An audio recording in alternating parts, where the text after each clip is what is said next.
అంటే ఇదేదో లాభం ఆశించో ఇంకోటో కాదు. We work with a passion. తెలంగాణని మేము ఒక ప్యాషనేట్ జాబ్గా, ఒక టాస్క్గా తీసుకున్నాం తప్ప, ఒక బాధ్యతగా తీసుకున్నాం తప్ప అధికారాన్ని ఒక ఆలంబనగా చేసుకుని ఏదో చేద్దాం అనే ప్రయత్నం మేము ఎన్నడూ చేయలేదు.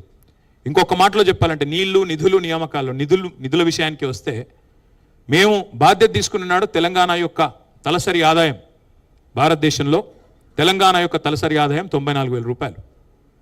మేము బాధ్యతల నుంచి ర్యాంక్ 12, భారతదేశంలో నెంబర్ 12 ర్యాంక్ పర్ క్యాపిటల్ ఇన్కంలో మేము బాధ్యత తీసుకున్నాడు.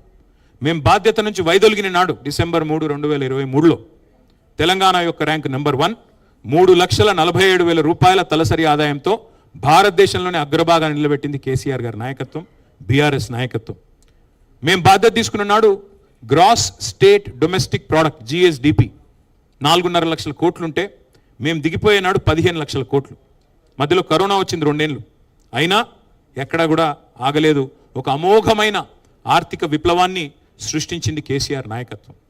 200 ఉన్న గురుకుల పాఠశాలల్ని 1022 గురుకులాలకు తీసుకెళ్ళింది కేసీఆర్ గారి నాయకత్వం. 6.5 లక్షల మంది పిల్లలకి విద్యా బుద్ధులు, SC, ST, BC మైనారిటీ పిల్లలు, చదువుకి దూరంగా ఉన్న వర్గాల పిల్లలకి మరి ఒక్కొక్క విద్యార్థి మీద 1,20,000 రూపాయలు ఖర్చు పెట్టి IITల్లో, IIMలో, NITల్లో, టాప్ ఇంజనీరింగ్ కాలేజీలలో, టాప్ మెడికల్ కాలేజీలలో సీట్లు వచ్చే విధంగా చేసింది కేసీఆర్ గారి నాయకత్వం, బీఆర్ఎస్ నాయకత్వం.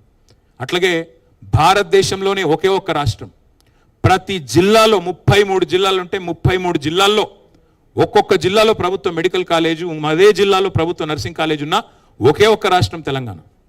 తెలంగాణ ఏర్పడక ముందు మొత్తం తెలంగాణ ప్రాంతంలో ఉన్నది 5 మెడికల్ కాలేజీలు. అందులో స్వాతంత్రం రాకపూర్వమే ఉన్నది ఉస్మానియా, గాంధీ. తర్వాత వచ్చింది కేవలం కాకతీయ, రిమ్స్, నిజామాబాద్లో వచ్చిన ఇంకో యూనివర్సిటీ, తెలంగాణ యూనివర్సిటీ.